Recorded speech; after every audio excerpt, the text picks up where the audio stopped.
Islamia, and she is Mam's colleague. She is an assistant professor at Gargi College. And the topic that you see in the poster, that we have for her session, Imagining Worlds, Mapping Possibilities, the Potential of Science Fiction, is actually the name of the book that she has co-edited. So I think we have the right person with us to give us an insight into the potential of science fiction. Welcome, Sakshi. The platform is yours. Thank you, Dr. Swati Chandra, for having me over, and thank you, the Department of English at CVS, for having me over. This is a matter of immense honor for me, especially because this has given me an opportunity to share the platform with a person I deeply admire as a colleague, admire as a friend, admire as a thinker, and that's Dr. Anjana Neera Dev, and I feel completely dwarfed, in the face of that tolling, that engaging, that thorough lecture, and one doesn't know how to go on after that. But I think protocol commands that one must, and therefore I shall. My presentation is, of course, titled Imagining Worlds, Mapping Possibilities. I will look at science fiction and this peculiar location of science fiction as a popular mass cultural form, and whether it's possible to talk about this popular mass cultural form in a productive way. In order to talk about this form in a productive way, I'm going to look at, of course, the central themes of science fiction. What does science fiction really cover? What is the subject matter of science fiction more often than not? And secondly, I'm going to look at the form of science fiction, or to put it in different words, I'm going to look at the organizing principle of science fiction. Once I have looked at the central themes that one finds in science fiction and the organizing principle of science fiction, I'm going to talk about, of course, the potential that this form allows for. If you could just give me a minute to share my slide.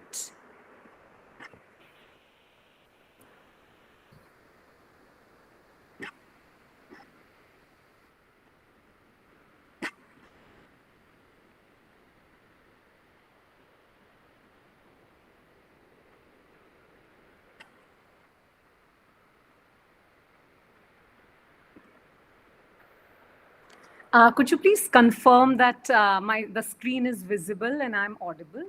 It's very much visible.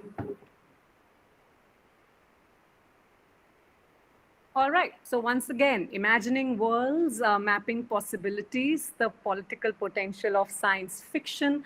Like I said, the first thing that I want to address are the prominent SF themes, as these images, of course, reflect some of the prominent SF themes are time travel and futurism, utopia, dystopia, alternate reality, human and machine encounter, global climate change. And of course, while there are other themes such as alien invasion, the dinosaur story, space travel, I have only highlighted these because the Delhi University syllabus, of course, is geared around these particular prominent themes. The first theme that I, of course, want to address is time travel and futurism.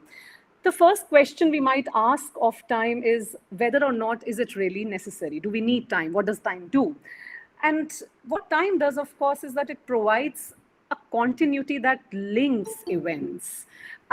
We can argue that, that in the conventional discussions of time, our temporal locations, or where we are in time, adopts three clear positions: past, present, and future. So if I don't do my assignment today, I won't be able to submit it tomorrow, this assignment which was allocated to me yesterday. So past, present, and future, which are bound together by causality.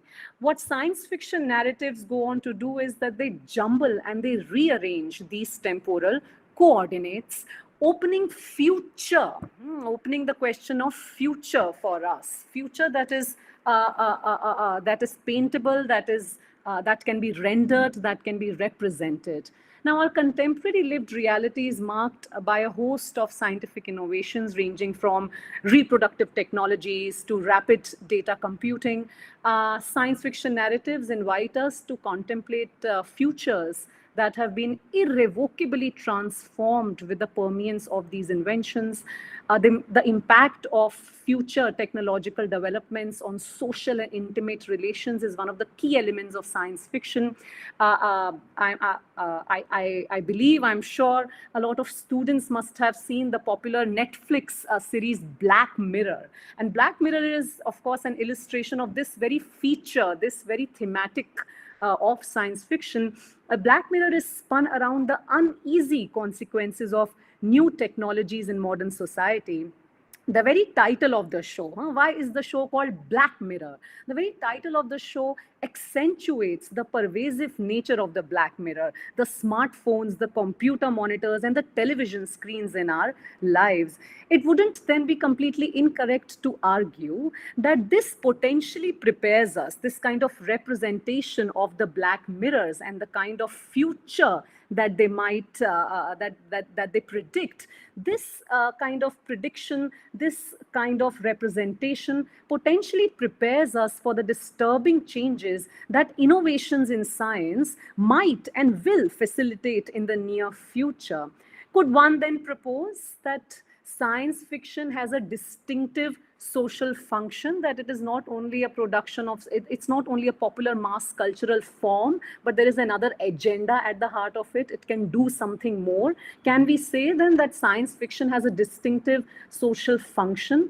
By training our sense perception to imagine the unforeseen or unanticipated, by training our sense perception to imagine the unforeseen or unanticipated, science fiction could be set to perform a very important shock observing mechanism. The shock that might come to us because of these rampant and very fast, rapid changes in technologies. What science fiction does, by predicting, by giving us a vision of the future, it performs a very important shock absorbing mechanism, so that this metamorphosed world, this world of the Black Mirror, of the smartphones, computer monitors, television screens, so that this world becomes more knowable to us. So this world is rendered knowable. So this world is rendered discernible.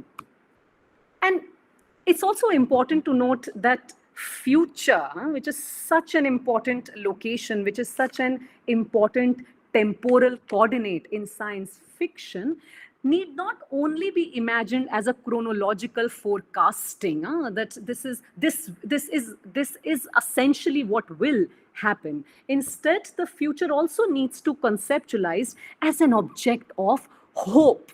Future is always open, isn't it? It's a space of hope. It's a space of possibility. Future is always in the realm of becoming. It's always in the realm of possibility. And what the future-oriented nature of science fiction does, what the future-oriented nature of any utopia does, is that it makes demands. It calls for solidarities and collectivities. To think about the future is to think about hope. To think about the future is to think about possibility. To think about the future is to ask people to become one with you and support your cause. Next, I would like to move on to the question of utopia, dystopia, and alternate reality, which is the second most prominent science fiction theme, the second most prominent science fiction theme, at least as discussed in the prescribed syllabus of Delhi University. Now, dystopian and utopian literature, they have for a very long time, they have been associated, with science fiction narratives, and the relationship between them, between dystopia and utopia, is premised on their quality of what we call alterity, or the projection of alternate worlds. However, it is important to acknowledge that both utopian and dystopian narratives, they have a very distinct, they have a very rich history that can often go beyond, the scope of science fiction. Darko Suvin, who is responsible for setting the mode and the methodology of science fiction studies, believes that there is a link, there is a genetic link between science fiction and utopia, since both these forms critique empirical reality. Empirical reality, class, the reality as we understand it, our assumed reality, the reality that we belong to right here, right now. So both utopia and science fiction, they are both capable of critiquing our empirical reality, and they're both capable of conceptualizing possible alternatives. Even when a science fiction narrative does not consciously create a utopia. So let's say one of the stories prescribed in your syllabus, that is A Sound of Thunder by Ray Bradbury. It doesn't really create a utopia. In fact, it creates a dystopia, but the impulse that the story has is towards a critical utopian fiction. Let's not mess with environment. Let's not mess with deep ecological time. If we do that, we will bring upon a dystopia on our heads. Utopia and dystopia have commonly come to be associated with the good and the bad place. Utopian narratives, they usually take place as in an idyllic land where human civilization has reached unknown levels of advancement and prosperity. It's perfect. There's perfection. While dystopian narratives, of course, portray a considerably worse society than the one inhabited by the reader. So a considerably worse society than the one that's inhabited by you and I currently. And the superiority or inferiority of these worlds, of both utopia and dystopia, is often measured in terms of, let's say, different terms, let's say moral, cultural, political, economical, or technological. And the earliest of course, utopian narratives is, and I'm sure most of you are familiar with it, it's Thomas More's Utopia, written in 1516. Again, it highlights this idyllic society grounded in notions of economic equality, social justice, moral and ethical uprightness. And Thomas More's Utopia, of course, is simultaneously a satire. It's also a commentary on multiple political, religious, and social issues of England in the 16th century. With the emergence of the Industrial Revolution, utopian narratives in the 18th and 19th century start incorporating more elements of science and technology, like A&D, like Dr. Anjana Dev was just saying, that it is with the Victorian age that influences of science, influences of technology start creeping in this lot of pulp fiction, popular fiction. The first half of the 20th century, although it was a time of strife, it was a time of suffering, and the world, of course, witnessed the horrors of the two world wars, not to mention the economic deprivation caused by the ruthless logic of emerging capitalism. It's no wonder then that this period, the first half of the 20th century, it witnessed the emergence of dystopian narratives. And after the Second World War, dystopia, of course, became more visible as a thematic trope within science fiction texts. And dystopian sensibility, found a larger and more diffused scope in science fiction. In fact, look around yourselves. There's so much dystopia that's being written, and that's being written for young adults, like yourself. Dystopic fiction such as, I don't know, let's say The Hunger Games or The Feed, and once upon a time, you had Harry Potter and Twilight. So there has been this abundance and this complete bombardment of the dystopian sensibility on the popular scene. Many, like Ray Bradbury, Philip K. Dick, write within this framework, the framework of dystopia. And what they, of course, do is, these writers don't only represent the symptoms of a dystopian world, but they also try to interrogate, they also try to investigate what factors are responsible for precipitating a dystopian world, what factors are responsible for making, for the construction of a dystopian reality. Next, I move on to another very important, very interesting, and very urgent thematic concern in SF, the human and machine encounter. The oeuvre of science fiction is replete, with non-human ethos in the form of characters, landscape, phenomena, and owing to this scientific bent in science fiction, this scientific bent that came into being during the Victorian era.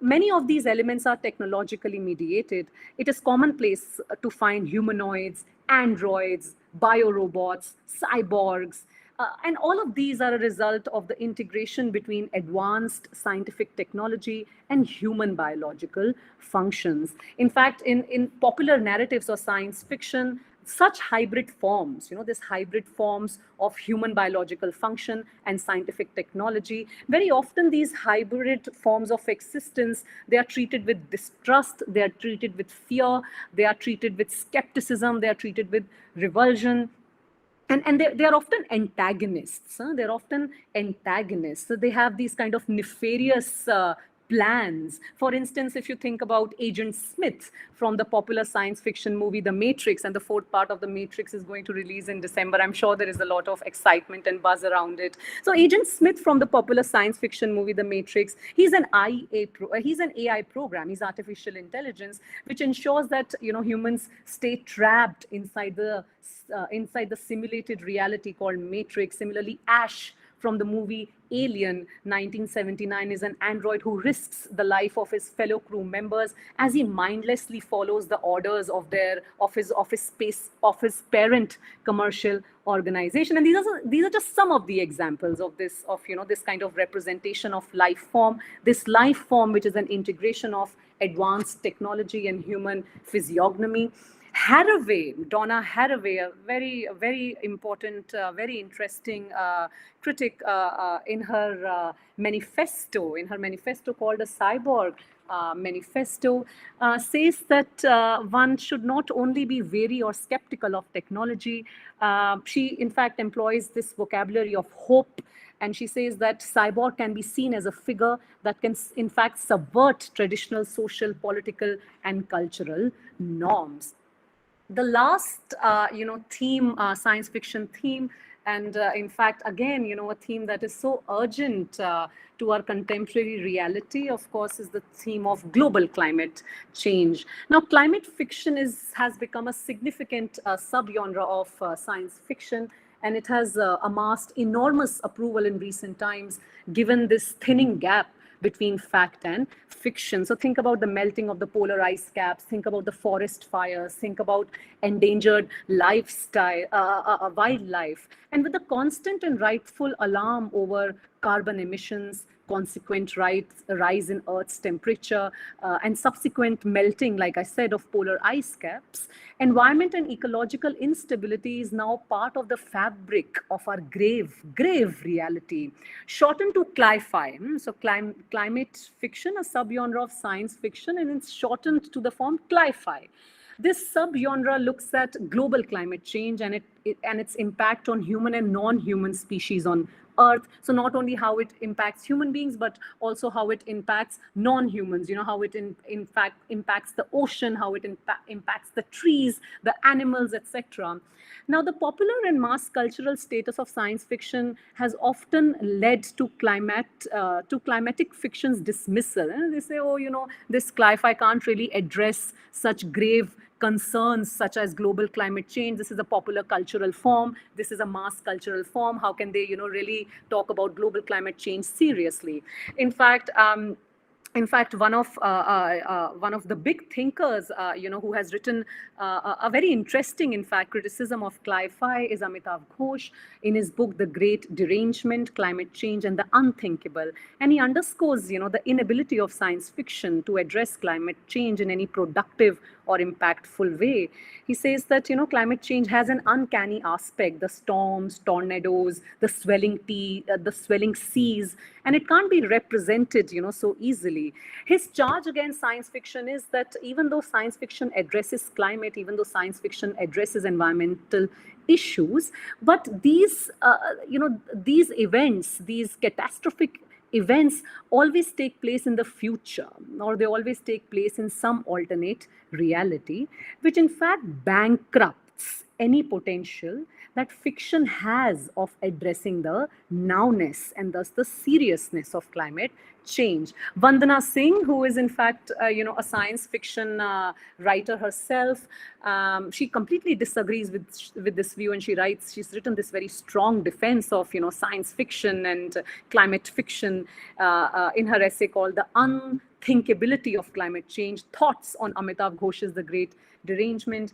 And she says that, perhaps there has been an error in truly understanding science fiction. Science fiction has a what if quality, or what is called the novum.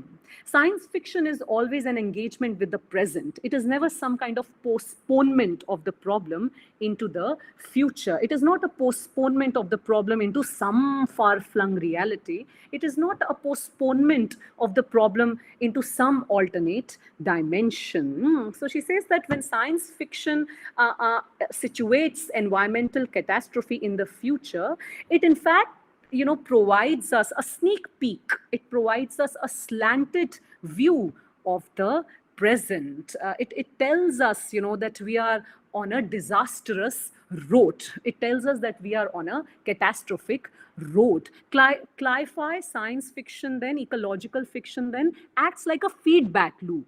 It's giving us a feedback that we are on a catastrophic path, and this catastrophic path will perhaps lead to an annihilation of all species, human and non-human.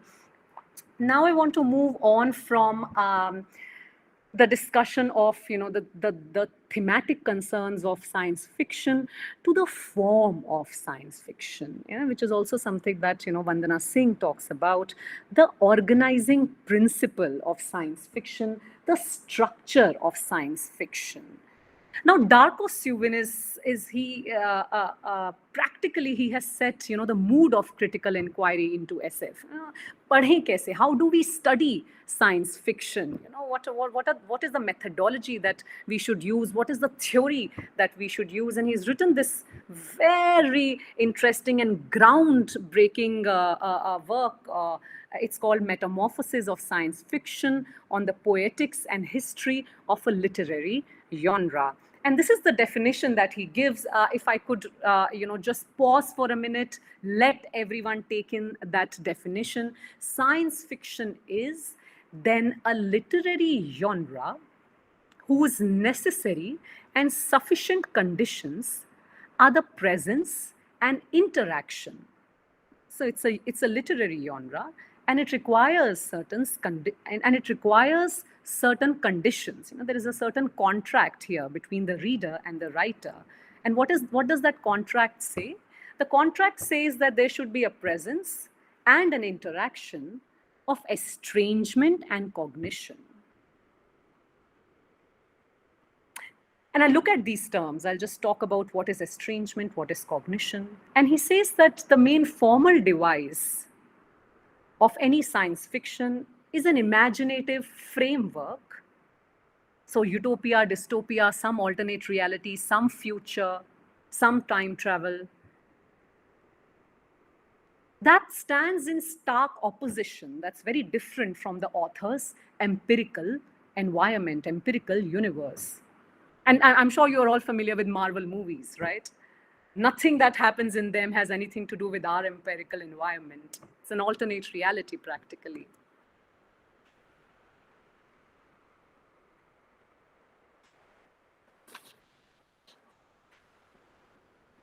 Now, Darko Suvin, of course, he argues that, unlike the realistic fiction of the 18th to 20th century, science fiction does not represent the empiricist, the empirical world of the author.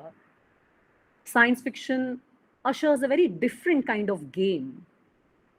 He says that science fiction, in fact, introduces the reader to a strange newness. And this strange newness is termed novum by Darko Suvin.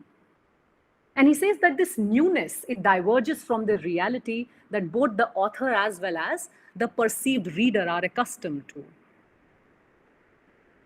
He writes that the novum, along with cognition and estrangement, make up the three axes of science fiction. So science fiction, it's a literary genre, and it's a literary contract. Any science fiction narrative must have a novum. Any science fiction narrative must practice estrangement. Any science fiction narrative must bring in cognition. And Steuben writes that estrangement is not just a principle, but instead it's the defining, overarching framework in science fiction. And he has borrowed, the term estrangement, I'm sure many know, from the German theater practitioner Bertolt Brecht. And one might ask, what is the purpose of estrangement? What does estrangement do? And Steuben maintains that the purpose of estrangement in science fiction is to provide a shocking and distancing mirror to the reality that we are accustomed to the reality that we are used to. Now, this estrangement, too, according to Darko Steuben, it allows us to reflect on our current reality, the reality that we are accustomed to. And by encouraging reflection and cognition, science fiction, in fact, becomes a call for dynamic transformation. To give you an example, to give you an instance, I don't know if you've read the story yet. It's a very short story. I request that everyone is able to, just read it today. This is Ray Bradbury's story called A Sound of Thunder. Now, the novum in this particular story, the strange newness in this particular story, is the time machine. In our empirical reality, as readers, the reality that we are accustomed to, do we know of a time machine? No, we don't. It's the novum, it's a strange newness. The estrangement in A Sound of Thunder is brought by a representation of a deep geological time when dinosaurs roamed the earth. So much like your Jurassic Park.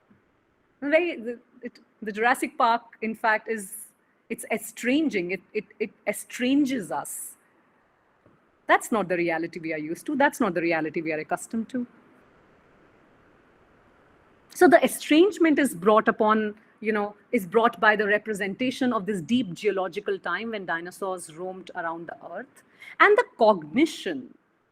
What do we reflect on when we read A Sound of Thunder? What do we reflect on? What does cognition do? The story tells us that any kind of intervention in Earth's pristine environment for the sake of amusement can and will unleash dystopic consequences. And we are suddenly thinking about the present, aren't we?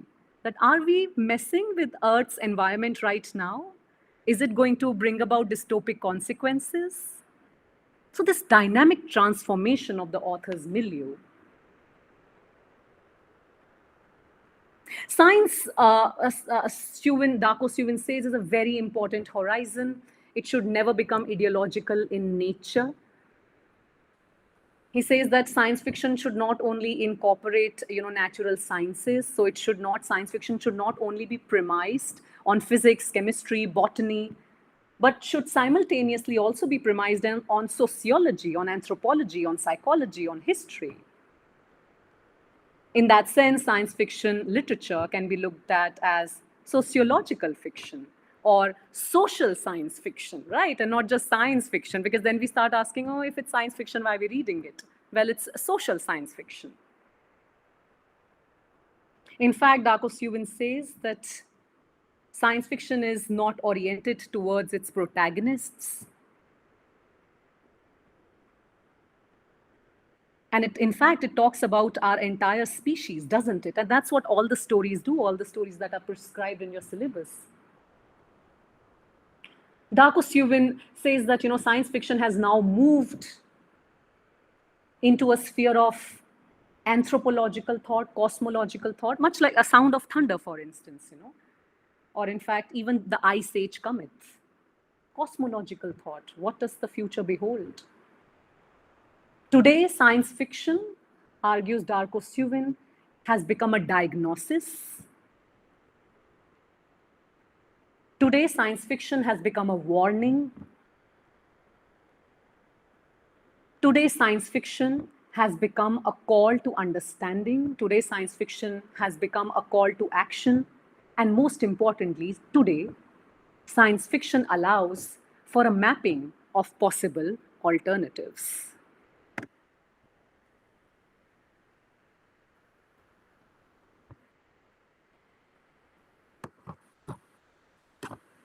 And I want to end on that note.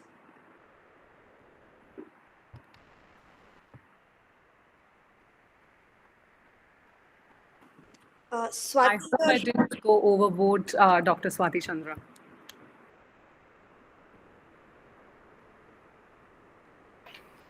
Forgot. So thank you, Sakshi. It was wonderful, and though because I'm teaching this section, it was useful for me as well. Any questions, queries, comments?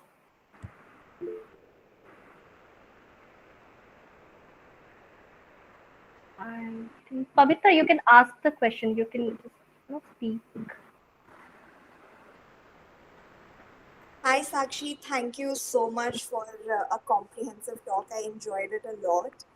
Um, I just wanted to ask you about this thing that I've always been intrigued by, which is this intersection that we find in a lot of science fictions, these references to religious philosophies.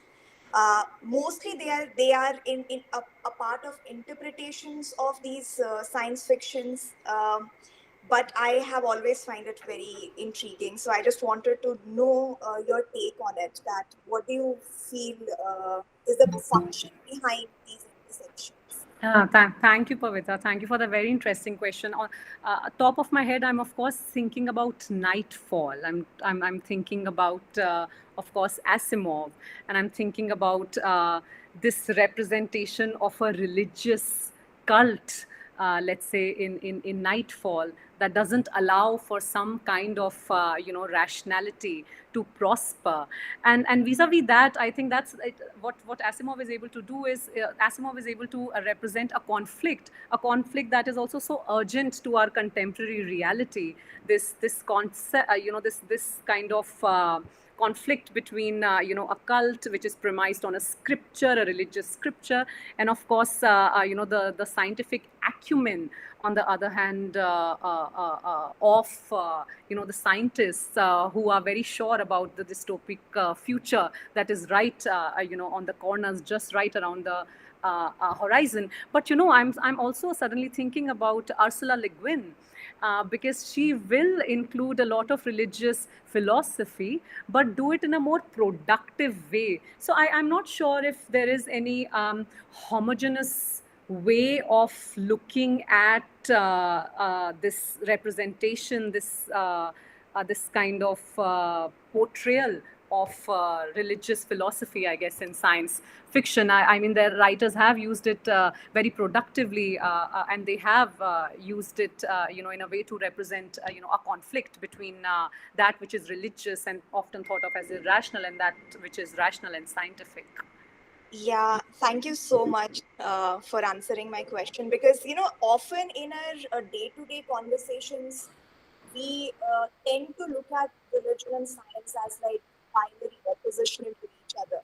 But I think it's more complicated than that. And I feel when science fiction writers include these ideas, it gives us a more nuanced understanding of really how science and religion probably interact with each other. So I think that's a very important dialogue. So thank you so much, Sakshi.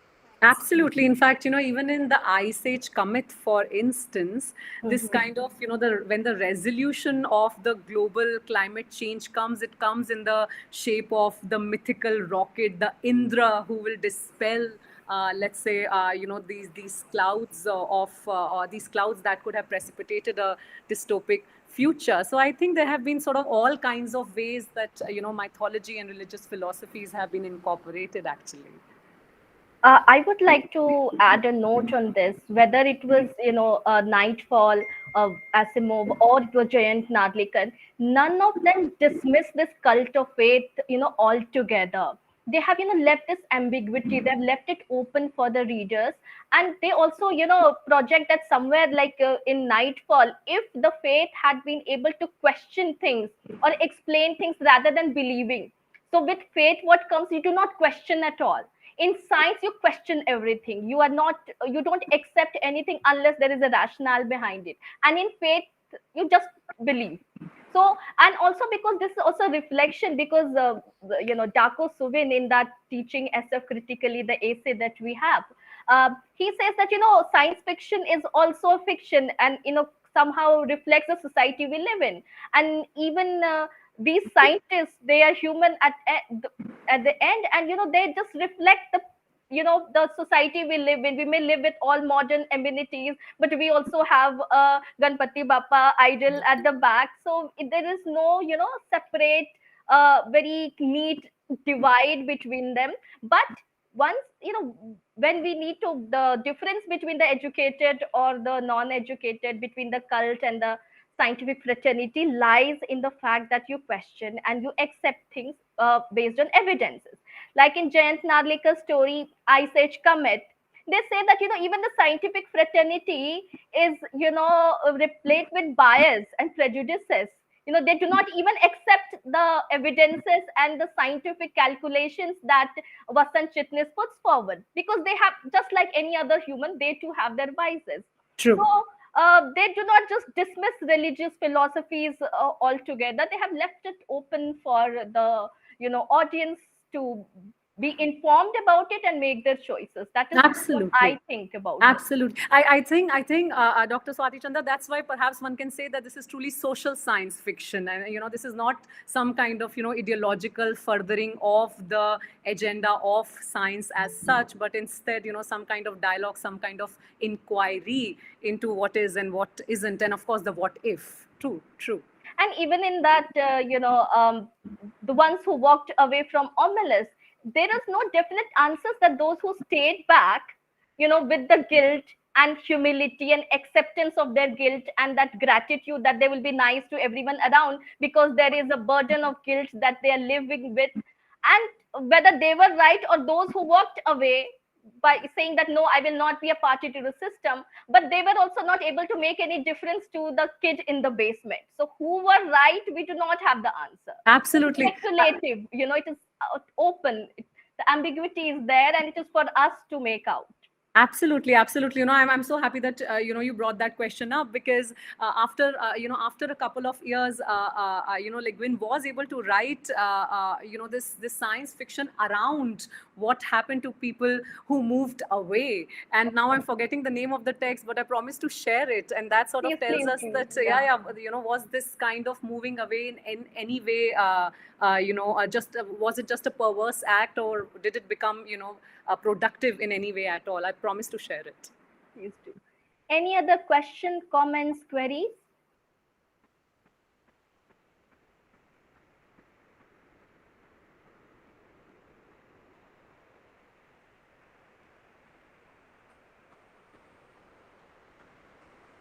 Okay, if not, then anyone? If not, then we can move towards the closer of the program.